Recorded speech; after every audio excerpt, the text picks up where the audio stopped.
我係全部明愛義工啦。我想問下點解你今日會嚟嘅呢？因為嚟撐菜園村咯，因為知道，因為學校有講嘅，我哋學校咧都會做好多關於社區嘅事咧，會介紹啦，咁就講到話高鐵呢條鐵路係一條好唔公義嘅鐵路咯，咁就嚟呢度撐，話唔想起呢條鐵路咯。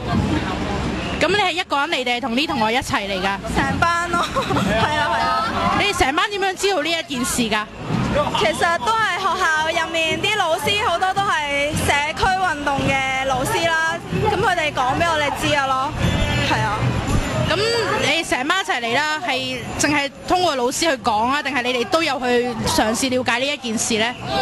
有啊，自己了解都有啊，即係睇啲新聞啊，上去香港獨立媒體啊嗰啲睇翻佢哋嘅即係講呢條鐵路嘅唔同嘅影響咯。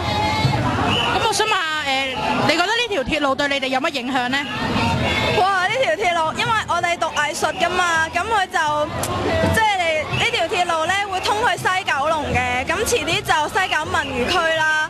咁佢通咗過去嘅時候咧，其實就係咯，就話會推動咗嗰個藝術發展啦。但係其實係殖文化嘅名咧喺度起一條咁嘅鐵路咯。但係基本上我哋普通市民都唔會做、唔會用㗎嘛呢條鐵路，即係佢係好貴啦，同埋好唔點講呢？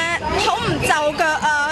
零零舍舍要喺西九咁樣。咁我想問你會唔會去同身邊啲人講話一齊去反對呢條鐵路，俾大家知道呢條鐵路對大家有乜影響呢？